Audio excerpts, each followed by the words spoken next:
Hi viewers, যারা DXN নামক বিজনেসটা আপনারা করেন এবং আমিও করে যাচ্ছি। কুয়েত থেকে আমি 3.5 বছর যাবৎ ডিএক্সএনের বিজনেস করে যাচ্ছি, কিন্তু কখনও এরকম ডিএক্সএন ফ্যাক্টরি নিজ চোখে দেখার জন্য আসতে পারি না কেন।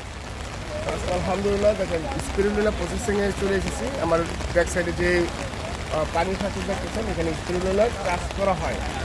চাষ করার পর ফার্স্টে স্টেপ বাই এই স্পিরুলিনা প্যাকেজিং করে সারা বিশ্বে ওয়ার্ল্ড ওয়াইডভাবে একটা লিম শিউজিন উনি আমাদের খাওয়ান বা অন্য মানুষকে খাওয়ান। তো এটা মনে করেন যে নিজ থেকে যদি না আসতাম, এত বড় একটা গুড ফিলিংস আমার তৈরি হইতো না। তো এটাকে আজকে প্রায়োরিটি দিয়ে আমি মনে করেন যে কুয়েত থেকে প্রায় 16 ঘন্টা জার্নি করে তারপর মালয়েশিয়া এসে আবার 8 ঘন্টা জার্নি করে এই ডিএক্সএন ফ্যাক্টরিতে এসেছি, থাইল্যান্ডের কাছাকাছি। তো প্রিয় ভিউয়ার্স, যারা ডিএক্সএনের ফ্যাক্টরি দেখতে চান, ভিজিট করতে চান, তাহলে মালয়েশিয়া চলে আসেন, আপনারাও দেখতে পাবেন। কিন্তু আমাদের ব্যাড লাগ হচ্ছে, আমাদের আজকে খুবই রেনি হচ্ছে। আমাদের যে গাইডলাইন, এই গাইডলাইন ভালো করে আমাদের দেখাতে পারতেছে না বৃষ্টির কারণে।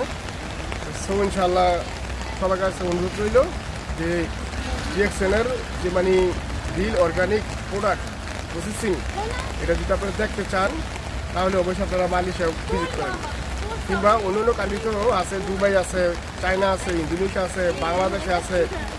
এই ফ্যাক্টরিগুলো আপনারা ভিজিট করতে পারেন, তাহলে আপনারা নিশ্চয়ই দেখতে পারবেন যে ডিএক্সএন অর্গানিক ন্যাচারাল প্রোডাক্ট।